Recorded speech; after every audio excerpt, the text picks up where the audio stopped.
வணக்கம் நேத்ரா நிகழ்ச்சியோடு இணைந்திருக்கின்றோம். இப்பொழுது இரண்டாவது பகுதியின் இரண்டாவது விசேட நேர்காணல் பகுதி. மாற்றம் ஒன்றுதான் மாறாதது என்பார்கள். ஆகவே மாற்றத்திற்கேற்றபடி நாங்களும் மாறிக்கொண்டே இருக்க வேண்டும். உலகமும் மாறிக்கொண்டே இருக்கின்றது. உலகம் மாறிக்கொண்டிருக்கிறது. அதற்கேற்றபடி நாங்களும் மாற வேண்டும் என்றால் அந்த மாற்றத்தை அவ்வப்போது சரியான நேரங்களில் உள்வாங்கிக் கொள்ள வேண்டும், அதனை செயல்படுத்த வேண்டும். அந்த வகையில் இலங்கையும் இப்பொழுது கல்வி மறுசீரமைப்பு திட்டத்தை முன்னெடுக்கின்றது. எதிர்கால சந்ததியினர் சிறந்த ஒரு வினைத்திறனான சமூகத்திற்கு பலனுள்ள விடயங்களை பெற்றுக்கொள்வதற்காக இந்த மாணவ சமூகத்திடமிருந்து சிறந்த ஆற்றல்களை பெற்றுக்கொள்வதற்கு இப்பொழுது கல்வி மறுசீரமைப்பு திட்டத்தை முன்னெடுக்கப் போகின்றது. அடுத்த ஆண்டு தொடக்கம் அது முன்னெடுக்கப் போகின்றது. அது தொடர்பான விழிப்புணர்வு நாடளாவிய ரீதியில் மேற்கொள்ளப்பட்டு வருகிறது. குறிப்பாக பிரதமர் இதில் அதிக அக்கறை செலுத்துகிறார். ஜனாதிபதி உள்ளிட்ட அரசாங்கமும் இது தொடர்பில் பல்வேறு நடவடிக்கைகளை மேற்கொண்டு வருகிறது. அந்த வகையில் இன்றைய வணக்கம் நேத்ரா நிகழ்ச்சியிலும் அது குறித்து பேசப் போகின்றோம். என்னென்ன விடயங்கள் இதில் உள்ளடக்கப்பட்டிருக்கின்றன, இது சாத்தியப்பாடாகுமா அல்லது என்னென்ன விடயங்களை நாங்கள் மேற்கொள்ள வேண்டும் என்ற பல விடயங்கள் குறித்து பேசப் போகின்றோம். கலையகம் வந்திருக்கின்றார் சிரேஷ்ட விரிவுரையாளர் கல்விப்பீடம் இலங்கை திறந்த பல்கலைக்கழகம் கொழும்பைச் சேர்ந்த திரு ரவீந்திரன் விவேகானந்தராசா அவர்கள் கலையகம் வந்திருக்கின்றார். வணக்கம் சார். வணக்கம். ஆமாம், இப்பொழுது இந்த கல்வி மறுசீரமைப்பு, கல்வியில் ஒரு மாற்றத்தை ஏற்படுத்துவதற்கு அரசாங்கம் முனைப்பு காட்டி வருகிறது. அதற்கான விழிப்பூட்டல் நடவடிக்கைகள் நாடளாவிய ரீதியில் மேற்கொள்ளப்படுகிறது. உண்மையில் அரசாங்கம் இதன் மூலம் என்ன எதிர்பார்க்கிறது, என்ன மறுசீரமைப்பை முன்னெடுக்கப் போகிறது? நிச்சயமாக முதலில் நேத்ரா தொலைக்காட்சிக்கும் மற்றும் உங்களுக்கும் அனைவருக்கும் வாய்ப்பினை வழங்கியமைக்காக நன்றியை தெரிவித்துக் கொண்டு இப்பொழுது நான் உங்களுக்கு வினாவுக்கு வருகின்றேன். உங்களுக்கு தெரியும், பாரம்பரியமாக அந்த மனப்பாடம் செய்தலை அடிப்படையாக கொண்ட அந்த பரீட்சை மைய கல்வியை நாங்கள் பின்பற்றி கொண்டிருக்கின்றோம். அப்போ இத்தகைய முறையிலிருந்து ஒரு மாற்றத்தை ஏற்படுத்த வேண்டும் என்ற ஒரு அடிப்படை அனைவருக்கும் உரிய ஒரு அத்தியாவசிய தேவை. அது நாங்கள் பொதுவாக கல்வி என்ற துறையை எடுத்து நோக்கும் இடத்தில். ஸோ அந்த வகையில் அத்தகைய மாற்றத்தை ஏற்படுத்தும் நோக்கில் இந்த கல்வி சீர்திருத்தமானது இப்பொழுது முன்மொழியப்பட்டுள்ளது. இது இப்பொழுது காணப்படுகின்ற அரசாங்கத்துக்குரிய ஒரு முன்னேற்பாடாக இருந்த போதிலும் இது ஆரம்பிக்கப்பட்டது என்று நாங்கள் எடுத்துக்கொண்டால் 2019 காலப்பகுதியிலே இதற்கான அடிப்படைகள் மேற்கொள்ளப்பட்டது. அதுக்கான அங்கராப்பணங்கள் இடம்பெற்றன. அதாவது முன்பு காணப்பட்ட அரசாங்கத்திற்கும் முன்பு காணப்பட்ட அரசாங்கத்தில் உள்ள அந்த கல்விசார் அதிகாரிகள் மற்றும் அமைச்சர்கள் இதுக்கான அடிப்படையை மேற்கொண்டார்கள். அதன் அடிப்படையில் இப்பொழுது இதற்கான முயற்சிகள் மற்றது ஏற்பாடுகள் அதிகமாக மேற்கொள்ளப்பட்டு கொண்டு வருகின்றன. அதில் முக்கியமாக கல்வி அமைச்சர் பிரதமராகவும் அவரை காணப்படுவதால், கல்வி அமைச்சராகவும் அவரை காணப்படுவதால் அவரது வகிபாகம் அதிகமாக இருக்கின்றது. அத்துடன் ஜனாதிபதியினுடைய பங்களிப்பும் இங்கே முக்கியமாக விளங்குகின்றது. அதனுடைய நோக்கம் என்று எடுத்துக்கொண்டால், நாங்கள் பிரதானமான ஒரு அடிப்படை இலக்கை கொண்டு சில நோக்கங்களை வரையறுத்து இந்த கல்வி சீர்திருத்தம் முன்னெடுத்து செல்வதற்கும் அல்லது கல்வி முறைமையில் மாற்றத்தை ஏற்படுத்துவதற்கும் இப்பொழுது முன்மொழியப்பட்டுள்ளது. ஆமாம், இந்த கல்வி மறுசீரமைப்பு அவசியம் என்று வலியுறுத்தப்பட்டு நீங்கள் சொன்னது போல 2019ஆம் ஆண்டு தொடக்கம் இப்பொழுது வரை அது நடைமுறைப்படுத்துவதற்கு பல எத்தனிப்புகள் மேற்கொண்டாலும் இதுவரையில் அது சாத்தியப்படவில்லை. இப்பொழுது அதற்கான தெளிவூட்டல் நாடளாவிய ரீதியில் இருக்கிறது. இதன் சாத்தியப்பாடுகள் ஏனென்றால் ஒரு புதிய விடயம் வரும் பொழுது அதனை ஏற்றுக்கொள்வது அல்லது அதனை நாங்கள் பின்பற்றுவதில் பல நடைமுறை சிக்கல்கள் இருக்கின்றன. ஆகவே அந்த அடிப்படையில் இந்த கல்வி மறுசீரமைப்பின் திட்டத்தின் சாத்தியப்பாடுகள் உங்களுடைய பார்வையில் எவ்வாறு இருக்கிறது? சாத்தியப்பாடு என்று நாங்கள் கூறுகின்ற போது முதலில் ஒரு விடயத்தை நாங்கள் விளங்கிக் கொள்ள வேண்டும். சிலர்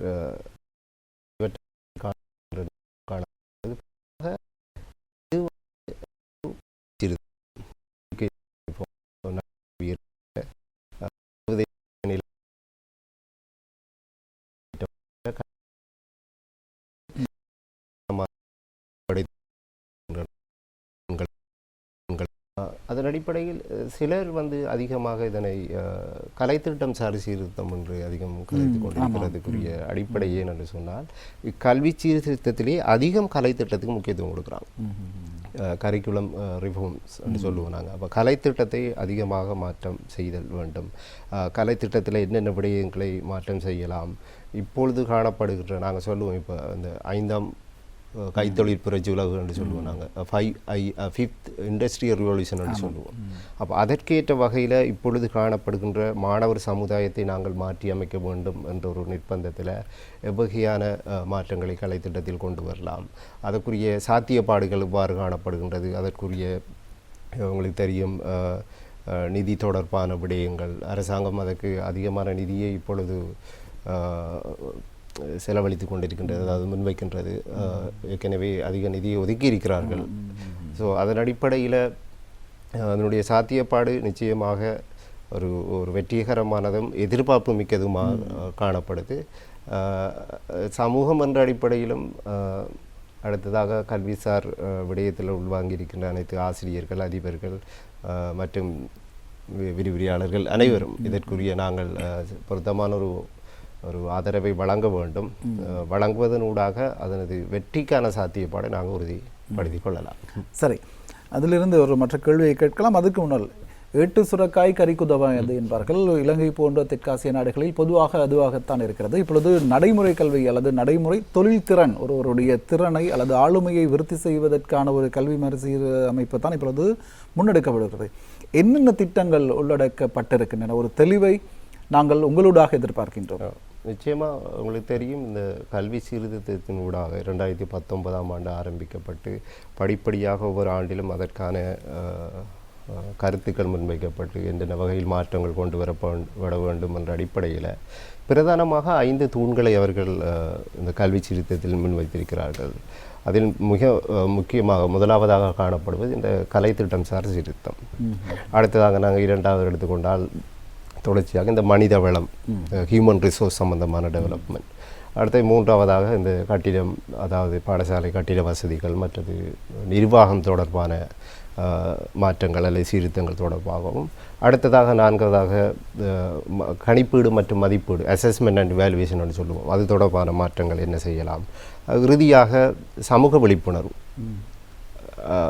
விழிப்புணர்வோடு சமூகத்தினுடைய பங்களிப்பு, இது தொடர்பான மாற்றங்கள், அதாவது உள்வாங்கல்கள் இவ்வாறு இருக்க வேண்டும் என்ற அடிப்படையில் இந்த 5 தூண்களை அடிப்படையாக கொண்டு இந்த கல்வி சீர்திருத்தம் இப்பொழுது மேற்கொள்ளப்படுகின்றது.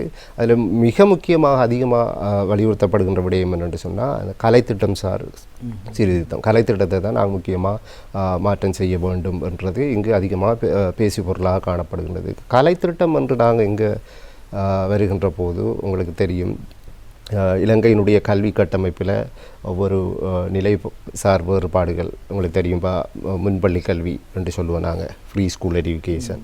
அதுக்கு பிறகு நாங்கள் ஆரம்ப கல்வி, இடைநிலை கல்வி, உயர்கல்வி என்ற அடிப்படையில் ஒவ்வொரு நிலையிலையும் எவ்வகையான மாற்றங்களை ஏற்படுத்த வேண்டும் என்ற அடிப்படையில் இப்பொழுது இந்த கல்வி சீர்திருத்தத்தில் உள்ளடங்குகிற இந்த கலைத்திட்டம் சார் சீர்திருத்தத்தினூடாக பல கருத்துக்கள் முன்வைக்கப்பட்டிருக்கின்றன. உதாரணமாக நான் எடுத்துக்கொண்டால் இப்போ உங்களுக்கு தெரியும், அதில் இன்னுமொரு விடயம் நான் குறிப்பிடுதல் வேண்டும். அரசாங்கத்தினுடைய நோக்கம் இப்போதைக்கு 2026ஆம் ஆண்டிலிருந்து தரம் 1லிருந்து 6 வரைக்கும் அந்த குறிப்பிட்ட வகுப்புகளை அடிப்படையாக கொண்ட கலைத்திட்டம் சார் மாற்றத்தை தான் இப்பொழுது அவர்கள் முன்வழிந்திருக்கிறார்கள்.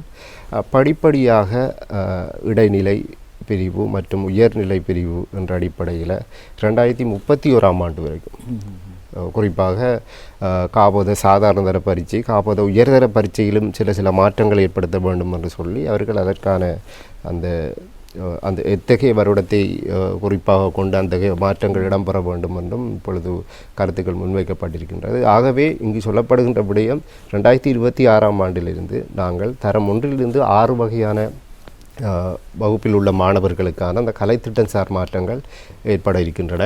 அதில் குறிப்பாக சில விடயங்களை உள்ளடக்கி இருக்கிறார்கள். உதாரணமாக நான் குறிப்பிட போனால் அந்த ஒரு முக்கியமான ஒரு பதப்பொருளாகவும் நான் இதை குறிப்பிடலாம். இந்த ஆக்டிவிட்டி பேஸ்டு லேர்னிங் என்று சொல்லுவோம் நாங்கள், அதாவது செயற்பாட்டை அடிப்படையாக கொண்ட கற்றல். ஆரம்பத்தில் இருந்த கல்வி முறையில், ஆரம்ப கல்வி முறையில் பார்த்தால் நாங்கள் அந்த செயற்பாட்டு அடிப்படையிலான கற்றல் என்ற ஒரு விடயம் இருக்கல. ஆனால் இப்பொழுது அவங்க அறிமுகப்படுத்தியிருக்கிற விடயம் இந்த செயற்பாட்டை அடிப்படையாக கொண்ட கற்றலை மையப்படுத்தியதாக இந்த ஆரம்ப கல்வி இருக்க வேண்டும். அதோடு இந்த ஆரம்ப கல்வியில் அந்த கலைத்திட்டமும் இந்த செயற்பாட்டை அடிப்படையாக கொண்ட ஒரு கலை திட்டமாக மாற்றியமைக்கப்பட வேண்டும் என்ற கருத்து முன்வைக்கப்பட்டிருக்கின்றது. உதாரணமாக ஆக்டிவிட்டி பேஸ்ட் இன்டகிரேட்டட் கரிக்குலம் என்று சொல்லுவோம் நாங்கள். இதே போல் இடைநிலை உயர் நிலை என்ற அடிப்படையிலும் அங்கு சில மாற்றங்கள் காணப்படுது. நீங்கள் சிரேஷ்ட விரிவுரையாளராக இந்த கல்வி மறுசீரமைப்பு தொடர்பில் பேசிக்கொண்டிருக்கின்றோம். இப்பொழுது இந்த அடிப்படை, அதாவது அவருடைய செயற்பாட்டு ரீதியான கல்வி தொடர்பில் ஒரு மாற்றத்தை ஏற்படுத்த முன்வைகின்றோம். இந்த செயற்பாட்டு ரீதியான கல்வியை முன்னெடுப்பதில் என்னென்ன தடங்களை நீங்கள் எதிர்கொள்கிறீர்கள்? ஏனென்றால் ஒரு திட்டத்தை அமுல்படுத்தும் பொழுது அதனுடைய சாதக பாதக விளைவுகள் குறித்து நாங்கள் தெரிந்திருக்க வேண்டும். ஏன் இந்த கேள்வி எழுகிறது என்றால், பொதுவாக கொழும்பு நகர்ப்புற பாடசாலைகளை எடுத்துக்கொண்டால் இடவசதி போதுமானதாக இல்லாமல் இருக்கின்றது. அவ்வாறான ஒரு காலகட்டத்தில் இந்த செயற்பாட்டு ரீதியான பாடத்திட்டத்தை முன்னெடுப்பதில் ஏதேனும் அந்த தடைகள் ஏற்படலாமா, அல்லது அதனை நிவர்த்திப்பதற்கு உங்களிடம் ஏதேனும் திட்டம் இருக்கின்றனவா? நிச்சயமாக செயற்பாட்டு ரீதியான இந்த கலை திட்டம் என்று நாங்கள் சொல்லக்குள்ள, இப்போ அதில் நாங்கள் ஒரு விடயத்தை நாங்கள் உள்ளடக்கணும். இந்த ஆரம்ப கல்வி முறையில் பிரதானமாக அவர்கள் அந்த 9 பாடங்களை குறிப்பிடுறாங்க. இந்த 9 பாடங்கள் அடிப்படையாக கொண்டு தான் அந்த கல்வி முறை காணப்படணும். ஆரம்ப கல்வி மாணவர்களுக்கான கல்வி செயற்பாடுகள் மேற்கொள்ளப்பட வேண்டும். எங்களுக்கு தெரியும், அடிப்படையில் கணிதம், ஆங்கிலம், தாய்மொழி கல்வி, 2ஆம் மொழி என்று சொல்லி நாங்கள் 2ஆம் மொழி கல்வி, அழகிய பாடங்கள், சுகாதார, அவ்வாறு இணைப்பாட விதான செயற்பாடுகளை அதுக்குள்ளே உள்ளடக்கி 9 பாடங்களாக சொல்கிறாங்க. இந்த 9 பாடங்களிலும் ஒவ்வொரு பாடத்தையும் அவர்கள் கற்பிக்கின்ற போது, ஆசிரியர்கள் கற்பிக்கின்ற போது எவ்வாறு கற்றல் கற்பித்தல் செயற்பாடுகளில் மாணவர்களது பங்கு பற்றலை அதிகரிக்கலாம். அதாவது ஸ்டூடெண்ட் என்கேஜ்மெண்ட் என்று சொல்லுவோம். மாணவர் பங்கு பற்றலை எவ்வாறு அதிகரித்து அவர்களுக்கு அந்த கற்பித்தலூடாக வழங்கப்படுகின்ற விடயம் சரியான முறையில் போய் சேர வேண்டும் என்றதை அடிப்படையாக கொண்டு தான் இந்த செயற்பாட்டு சார் கற்றல் முறை என்ற ஒரு விடயத்தை கொண்டு வராங்க. ஆக்டிவிட்டி பேஸ்ட் லேர்னிங் என்று சொல்லி. இப்போ இங்கு நாங்கள் செயற்பாடு என்று சொல்ல போது outside the classroom, அதாவது வகுப்பறைக்கு வெளியே மாணவர்கள் களப்பயணங்களை மேற்கொள்கிறது, அது போன்று சில அது தொடர்பான வேறுபட்ட சில செயற்பாடுகளில் ஈடுபடுறது. மற்றது அவர்களுடைய அந்த பாட அந்த நேரத்தோடு இணைந்த வகையில் இப்போ 50 நிமிடங்கள் இப்போ புதுசாக கொண்டு வரப்பட்டிருக்க அந்த 50 நிமிடங்களுக்குள்ள எவ்வாறு ஸ்டூடெண்ட் என்கேஜ்மெண்ட்டை இம்ப்ரூவ் பண்ணலாம், மாணவர் செயற்பாடு, அதாவது மாணவர் உள்வாங்கல் அதிகரிக்கலாம். மாணவர் உள்வாங்கலை நாங்கள் அதிகரிக்கிறோம்னு சொன்னால் நிச்சயமாக மாணவர்கள் செயற்படணும். மாணவர்கள் செயற்படுகின்ற போது தான் மாணவர்கள் உள்வாங்கல் அதிகரிக்கும். அல்லது அது ஆசிரியர் மாத்திரம் ஒரு போதனையாக மேற்கொண்டு விட்டு போகின்ற ஒரு நிகழ்வாக காணப்படும். ஆகவே இங்கு செயற்பாட்டு அடிப்படையான கற்றல் கற்பித்தல் என்பதனூடாக சொல்லப்படுவது என்னென்னு சொன்னால், மாணவர்களது உள்வாங்கலை அதிகரித்தல், அதாவது அந்த பாடத்தோடு இணைந்த வகையில் செயற்பாடுகளில் மாணவரது உள்வாங்கல் என்று சொல்லலாம். அதுதான் இந்த ஒரு நடைமுறை சிக்கல்கள் இருக்கிறது. நீங்கள் சொன்னது போல் அந்த செயற்பாட்டை அவர்கள் ஈடுபட வேண்டும். ஒரு செயல்பாட்டில் அவர்கள் ஈடுபடும் பொழுது அவர்களுடைய பதிவு, அவருடைய அந்த பாடம் தொடர்பான தெளிவு அவர்களுக்கு அதிகமாகிறது. குறிப்பாக ஒரு தாவரம் வளரும் பொழுது என்னென்ன பாதிப்புகள் ஏற்படலாம், சூரிய ஒளி கிடைக்கும் பொழுது ஒரு தாவரம் எவ்வாறு வளரும், சூரிய ஒளி கிடைக்காவிட்டால் அதற்கான என்ன நிலைமைகள் ஏற்படும், அல்லது ஒரு தாவரம் வளரும் பொழுது ஏதேனும் தடையாக இருந்தால் அந்த தடையை தாண்டிய தாவரம் எவ்வாறு வளரும், அல்லது அந்த என்ன அமைப்புக்குள் இருக்கின்றது அந்த தாவரம் வளர்றது எல்லாம் சூழல் தீர்மானிக்கின்றது. நகர்ப்புறங்களை பொறுத்தளவில் அவ்வாறான சூழல் இல்லை. அது தாக்கம் செலுத்துமா இந்த கல்வி சீர்திருத்தத்தை முன்னெடுத்து செல்வதில்? ஏனென்றால் குறிப்பாக நடைமுறை பற்றி பேசிக் கொண்டிருக்கின்றோம். கொழும்பு சூழலை பொறுத்தளவில் இடவசதிகள் அவ்வளவு இல்லாது. ஆரம்பத்தில் சொல்லலாம், நாங்கள் அந்த சிறிய முன்பள்ளி பாடசாலையில் கூட விளையாடுவதற்கு பொருத்தமான சூழல் இல்லாத ஒரு நிலை காணப்படுகிறது. இதை தாண்டி இந்த கல்வி சீர்திருத்தத்தை முன்கொண்டு செல்வதற்கு என்னென்ன வழிமுறைகள் இருக்கின்றன? நிச்சயமாக நீங்கள் கேட்டது போல நான் ஆரம்பத்தில் குறிப்பிட்டிருந்தேன், கல்வி சீர்திருத்தம் பண்ணுறதுனூடாக அவர்கள் அந்த குறிப்பிட்டிருக்கின்ற அந்த 5 தூண்களில் ஒரு இரண்டாவதாக அவர்கள் குறிப்பிடுறது இந்த மனித வளம் தொடர்பான விருத்தி. இப்போ மனித வளத்தை எவ்வாறு மேம்படுத்துவது என்ற ஒரு விடயம். ஆகவே அங்கே மனித வளம் மேம்படுத்துகின்ற போது அதனோடு இணைந்த வகையில் ஏனைய வளங்களுக்கான வாய்ப்புகளையும் உருவாக்கி கொள்ளலாம் என்ற ஒரு விடயம் இருக்குது.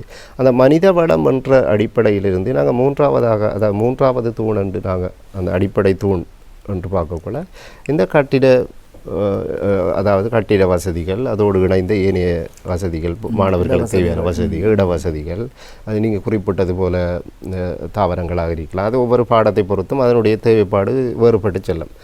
ஆகவே அது அனைத்தையும் உள்ளடக்கிய வகையில் இந்த கல்வி சீர்திருத்தம் அப்படி அமைந்து காணப்படுவதால் காலத்தில் அதற்கான அடிப்படைகள் படிப்படியாக மேற்கொள்ளப்படும்.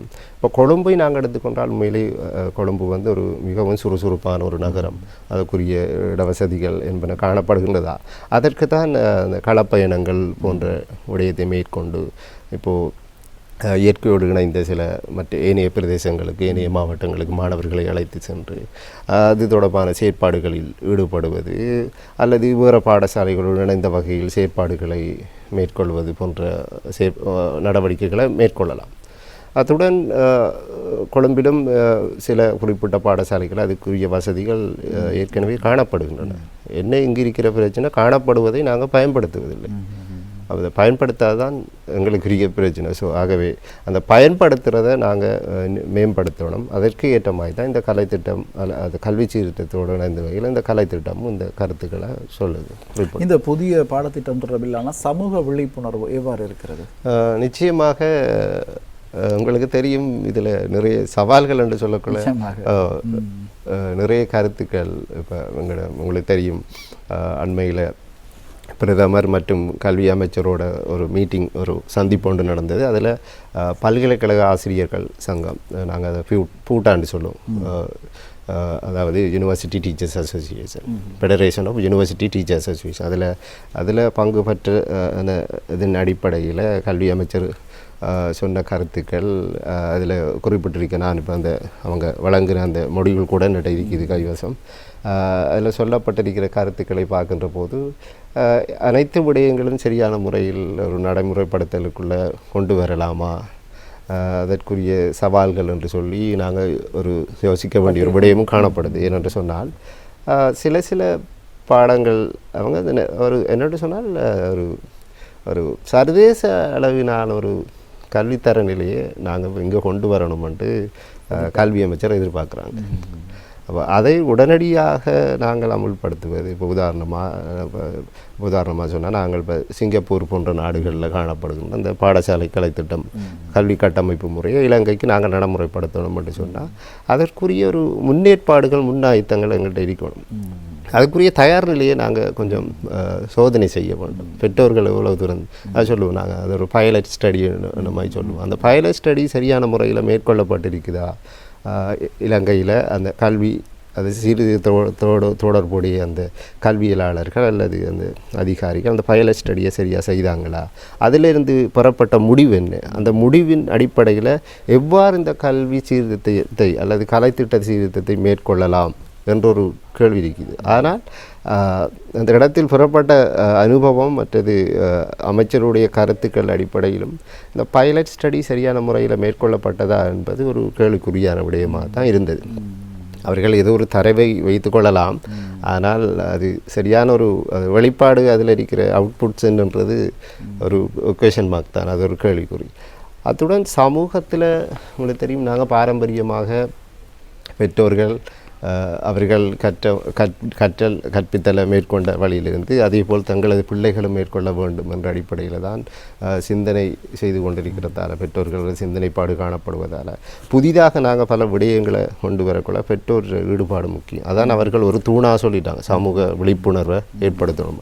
இது எவ்வாறு மேற்கொள்ளலாம், இதுக்குரிய நிதி தொடர்பான விடயங்கள் எவ்வாறு காணப்படுதல் வேண்டும் என்ற ஒரு வினாவும் காணப்படுது. நிச்சயமாக இதில் எஸ்டிசி ஸ்கூல் டெவலப்மெண்ட் கமிட்டி என்ற அடிப்படையில் பழைய மாணவர்கள் பெற்றோர்கள வகிப்பங்க எடுத்து பாடசாலை அடிப்படையில் பெற்றோர்களுக்கான விழிப்புணர்வை மேற்கொள்ளலாம். இது பெற்றோர்கள் விழிப்புணர்வுன்றது பெரிய சவாலாக எங்களுக்கு காணப்படாது. அவர்களுக்கு அடுத்து நாங்கள் சரியான முறையில் கருத்துக்களை முன்வைக்கின்ற போது பெற்றோர்கள் அதை ஏற்றுக்கொள்கிறதுக்கான வாய்ப்புகள் இருக்குது. ஆனால் இப்போ நான் சொன்னது போல் அந்த மற்ற ஏனைய விடயங்கள் சார் இம்ப்ளிமெண்டேஷன் லெவல் நடைமுறைப்படுத்தல் மட்டங்கள் தான் சில வேளைகளில் ஒரு சவாலுக்குரிய ஒரு விடயமாக காணப்படும். அதுக்கான சில எதிர்ப்புகள் கருத்துக்கள் அதிகமும் காணப்படுவதை நாங்கள் காணக்கூடியதாக உள்ளது. இது யதார்த்தத்துக்கு பொருத்தமானதா என்று எவ்வாறு இருப்பினும் யதார்த்தத்துக்கு பொருத்தமானதா பொருத்தமில்லையா என்ற கருத்து எவ்வாறு பட்ட நிலையில் காணப்படுகின்ற போதிலும் கல்வி சீர்திருத்தம் என்பது நமது நாட்டிற்கு கட்டாயம் ஒரு அவசியமான ஒரு விடயம். அதில் முக்கியமாக இந்த கலைத்திட்ட சீர்திருத்தம் சர்வதேச அடிப்படையிலான அந்த தரநிலைகளுக்கு ஏற்ப மாற்றங்களை கொண்டு வர வேண்டும். படிப்படியாக நாங்கள் அதை மேற்கொள்கின்ற போதும் நிச்சயமாக இலங்கை கல்வி கட்டமைப்பில் ஒரு மாற்றத்தை கொண்டு வரலாம். அதான் அவர்கள் 2031 அந்த வருடம் வரைக்கும் இதற்கான மாற்றங்கள் மேற்கொள்ளப்படும். படிப்படியாக 2026 தரம் 1லிருந்து 6 வகையான வகுப்புகளுக்கான அந்த காலத்திட்ட மாற்றமும் 2029 இடைநிலை பிரிவுகளுக்கு குறிப்பாக இந்த 9ஆம் தரத்தில் ஒரு நேஷனல் லெவல் எக்ஸாம், அதாவது தேசிய மட்டத்திலான ஒரு பரீட்சை முறையை கொண்டு வரது, காப்போத சாதாரண தரம் உயர்தரத்தில் ஏற்படுத்தப்படுகின்ற மாற்றங்கள் என்னென்ன அடிப்படையில் அந்த சிந்தனைகளை முன்வைத்திருக்கிறார்கள். முன்வைக்கப்பட்ட சிந்தனைகள் வெற்றிகரமாக நடைமுறைப்படுத்தப்படல் வேண்டும். அதற்கான பங்களிப்புகள் அனைவரிடம் இருந்தும் வழங்கப்பட வேண்டும். ஒரு விரிவுரையாளராக எனது பங்களிப்பு அங்கு நிச்சயமாக காணப்படும். ஆமாம், இப்பொழுது நீங்கள் ஒரு ஆழமான ஒரு இந்த விடயம் தொடர்பில் பேசிக்கொண்டிருக்கின்றீர்கள். எனக்கும் அது நன்றாக புரிகிறது. இப்பொழுது நீங்கள் ஒரு பிரதமருடைய அந்த பைலட் ப்ராஜெக்ட், அதாவது வெள்ளோட்டமான திட்டம் நடைமுறைப்படுத்துகிறது. கடந்த காலத்திலும் ஒரு இலங்கை அரசாங்கத்தின் ஒரு ஆட்சி கவிழ்ந்தது கூட அந்த சேதன பசலை தொடர்பான திட்டம் நாடு முழுவதும் ஒரே தடவையாக அமுல்படுத்தப்பட்டது. அதன் விளைவுகள் ஆனால் பொதுவாக ஒரு விடயத்தை ஒரு பகுதியில் மனித உடலில் இணையும் கொண்டு செய்வதான ஒரு பகுதியில் தான் அது ஆய்வு பண்ணுவார்கள். இல்லாவிட்டால் அது பாரதூரமான விளைவுகளுக்கு வித்திடும் என்பது அது உதாரணமாக இருந்தது. இந்த கல்வி சீர்திருத்தத்தில் அது பாரதூரமான விடயம் இருக்கிறதா? நீங்கள் சொன்னீர்கள் சிங்கப்பூர் கல்வி திட்டத்தை இங்கே உடனடியாக கொண்டு வருவது சாத்தியம் இல்லாத விடயம். இவ்வாறு இருக்கும் பொழுது நீங்கள் ஒரு கல்விமானாக இருக்கும் பொழுது உங்களுடைய சார்பில் நடைமுறை சிக்கல்கள் ஏதேனும் இருந்தால், இனங்காணப்பட்டிருந்தால், உங்களுக்கு வந்திருந்தால் அதனை நீங்கள் அதிகார தரப்புக்கு சொல்வதற்கான வாய்ப்புகள் இருக்கிறதா? நிச்சயமாக. தேசிய கல்வி ஆணைக்குழு இப்போ அவங்க ஒரு குழு ஒன்று அமைத்திருக்கிறாங்க. இந்த கலைத்திட்ட சீர்திருத்தம் தொடர்பாக ஒரு குழு அமைப்பொன்று மேற்கொள்ளப்பட்டிருக்கின்றது. அதில் நானும் ஒரு நபராக இருக்கிறேன். பாடத்துறை அடிப்படைகளில் அதை அவங்க மேற்கொள்கிறாங்க. ஆரம்ப கல்வி, இடைநிலை கல்வி, விசேட கல்வி, முன்பள்ளி கல்வி என்ற அடிப்படையில் அதில் நிபுணத்துவம் வாய்ந்த கல்வியலாளர்கள்ன்ற பங்களிப்போட எவ்வகையில் மாற்றங்களை மேற்கொள்ளலாம், அத்தகைய மாற்றங்களை நடைமுறைப்படுத்துறதில் இருக்கின்ற சவால்கள், அது தொடர்பான விடயங்கள் தொடர்பாக ஆராய்வதற்கு இப்பொழுது அவர்களுடைய அந்த வேலைப்பாடு நடந்து கொண்டிருக்கின்றது. அதற்கான விண்ணப்பங்களும் கோரப்பட்டிருந்தன. பொருத்தமானவர்கள் அதில் விண்ணப்பித்து அதுக்குரிய அங்கத்துவத்தை பெற்றிருக்கலாம். நானும் அதில் அந்த இடைநிலை கல்வி தொடர்பான அந்த பிரிவில் ஒரு நபராக இருக்கிறதால அதில் அவர்களுடைய அந்த முன்வைப்புகளும் அதை நடைமுறைப்படுத்துவதற்கான சாத்தியங்களும்